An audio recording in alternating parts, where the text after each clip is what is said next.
Okay, game. Next question. Coming from Heart. First likely to feel hungry during work. Madali lang to si Okay. Yan.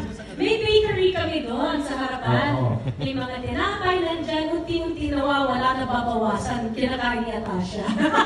Pero bang iba yung sagot ni Aga? Ay, di pala, Atasha pala. Atasha. Okay, so we all agreed to Atasha. Atasha.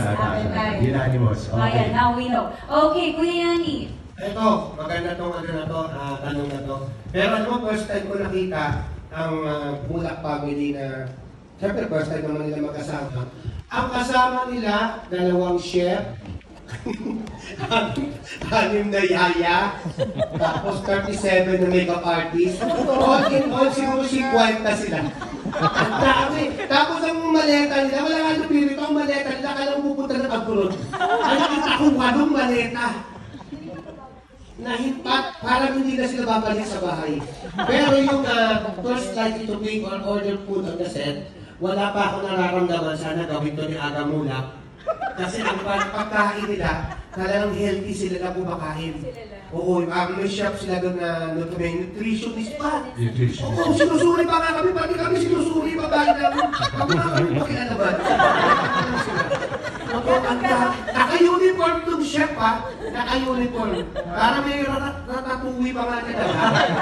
May dala siyang isang dagang mali. So wala pa, sana tabla naman si Aga Mulak. Kasi kinakain niya na healthy, sila lang kumakain, wala pa kami.